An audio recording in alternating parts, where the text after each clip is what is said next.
Қазмұнайгаз 2 жылдан соң АИ 80 маркалы жанар жағармайды сатылымға шығаруды тоқтатады. Бұл жөнінде Қазмұнайгаз өнімдері акционерлік қоғамының бас директоры Геннадий Морозов мәлім етті.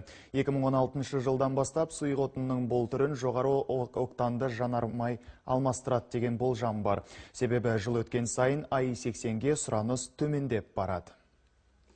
На сегодня автопарк обновляется, происходит дизелизация коммерческого автотранспорта. Бүгінде көлік паркі жаңарып жатыр. Осы орайда АИ 80-ге сұраныс төмендейтіні белгілі. Оны шығарудың қажеті шамалы.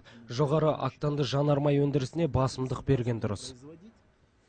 3-4 жылда ішкі нарықты жоғары октанды отандық өніммен толық қамту көзделіп отыр. Қазір еліміздегі мұнай өңдейтін зауыттар күрделі жөндеуден өтіп жатыр. Айта кету керек, бүгінде Қазақстан АИ 92 және одан жоғары октанды сұйық отынның 40%-ын көршілес Ресейден сатып алады.